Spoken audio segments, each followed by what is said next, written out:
ठीक है, बोलिए। मेरा नाम प्रियंका है और स्नेहा गुप्ता है। मैं किला रोड पटना सिटी की रहने वाली निवासी हूँ। जॉब के बाद मेरी शादी लगी, जो मेरे ससुराल में मेरे फादर जब आए तो फर्स्ट मेरा मीट मेरे फादर का मनोज कुमार गुप्ता और रिंकी कुमारी से हुआ, जो कि अभी विजिलेंस एसपी है पटना में और डीएसपी पहले गोपालगंज में थे। उन्होंने बोला कि लड़की का जॉब छोड़वाइए क्योंकि हम अच्छे बैकग्राउंड से हैं, जॉब कर रही है तो आप फैमिली बिजनेस टेक ऑफ कर सकती है, जो कि खप्पर वाले सोनार के नाम से, सोनार व्यवसायी जो है चौक सराफा रोड पे, उनके यहाँ आप बैठ सकते हैं, हमें कोई प्रॉब्लम नहीं है। हम लोगों ने भी एग्री किया इस चीज़ को लेकर। काफ़ी अच्छे से हमारी शादी हुई 9 दिसंबर महाबोधि रिसोर्ट में 2015 को मेरी शादी हो गई। उसके बाद पनाज में 23 अगस्त को 2015 ही में मेरा इंगेजमेंट हुआ, रोका मनोज कुमार गुप्ता के घर में हुआ था।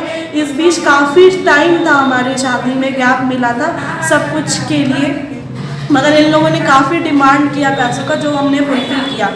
तिलक भी चेहरा, शादी के तुरंत 1.5 करोड़ हमारा तिलक लिया गया था, क्योंकि आप महाबोधि का अगर खर्च देखते हो एक तरह से तो बहुत ही हाई फाई, मेरे पास सारे वीडियोस हैं मेरी शादी के, हाई फाई तरीके की शादी हुआ था। पनाज में भी 3 फ्लोर मेरा बुक था और बहुत अच्छे से शादी हुआ था, प्रॉपर ढंग से। उसके बाद इन्होंने बहुत सारी चीज़ को डिमांड किया जो मेरे फादर ने फुलफिल किया। जैसे छोटे छोटे डिमांड्स थे इनके कि बैंड आप पटना से लाओगे, जो कि हमें कॉस्टली पड़ रहा था, हमने डिनाई भी किया था कि हम गया के बैंड ले सकते हैं, उसका पे कर सकते हैं, मगर उन्होंने बोला नहीं पटना ही से लाना होगा, जो हमने सब चीज़ फुलफिल किया। ये सोने वाले थे मगर इन्होंने बोला कि इतना चौड़ा ब्रेसलेट चाहिए, हमने वो भी दिया इनको, क्योंकि हर फादर चाहता है कि अपने से ऊपर अपनी लड़की को रखें। मेरे फादर ने भी यही किया। हमने सोचा कि मेरे पापा गुड फेथ में ये चले गए कि एक वर्दी वाले के घर में लड़की जा रही है तो वो भी सेफ होगी, उसकी फैमिली भी आगे सेफ होगी, मगर हमारे साथ सारा कुछ ही गलत हो रहा था। शादी के बाद मेरे ससुर जी ने बोला कि आप जाइए, गौना चलता है हमारे घर में, गौना का सिस्टम है। मैंने अपने हस्बैंड को फोर्स किया कि आप मुझसे मिलने भी तो आओ, मिलने क्यों नहीं आते हो, क्या प्रॉब्लम है। उसके बाद जब हम मिलने गया तो मनोज कुमार गुप्ता के यहाँ पे मेरा फर्स्ट बेबी हुआ, मतलब रहा तो उसके बाद 7 मंथ हो गया। मेरा हस्बैंड हमेशा बोलता था बच्चा अबॉर्ट कराओ, मैं बोलती थी क्यों।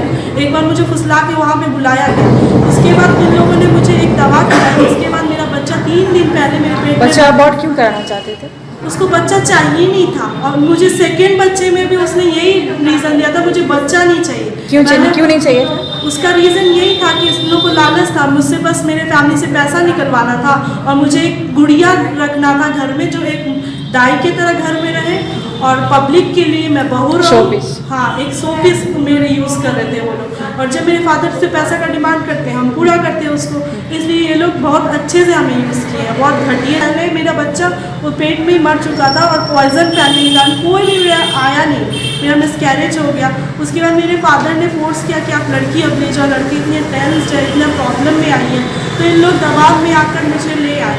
फिर मेरी बेबी गर्ल जब 8 महीने की हो गई पेट में, तो ये मुझे एक 8 पेपर के पन्ने पे स्टैम्प पे रिटर्न मुझसे साइन करवाए।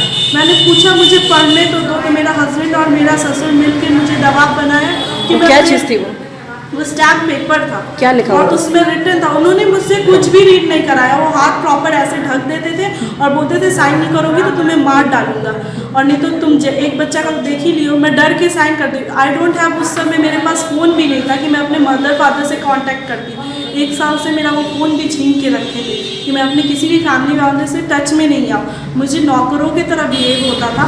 मेरी सास मेरे मुँह पे दाल छोड़ देती थी, छोटी छोटी बातें थी जो इतनी घटिया थी। मैं अपनी सास से पूछती मेरा पति कहाँ जा रहा है, तो वो बोलते थे अरे तुम देखियो अपने बाप के घर में कुछ भी। उसके बाद ये हो गया, और 13 दिन की जब मेरी बच्ची हो गई लड़की, तो मुझे मायके इन लोग फुसला कर रख गए कि मैं आऊँगा नहीं जाऊँगा। जब मैं कोशिश करती तो मुझे पता चला कि मेरे पति का एक एक्स्ट्रा मैरिटल अफेयर है, जो दिल्ली दिलशाद गार्डन में सोनी नाम की लड़की रहती है वहाँ पे। तो मैं उस पर डीप में गई, अपने ससुर वाले और इन लॉस को बोला, वो अगर अच्छे होते तो वो मेरे एक ही बात पे बिलीव कर लेते, मगर वो तो सपोर्ट कर रहे थे उनका।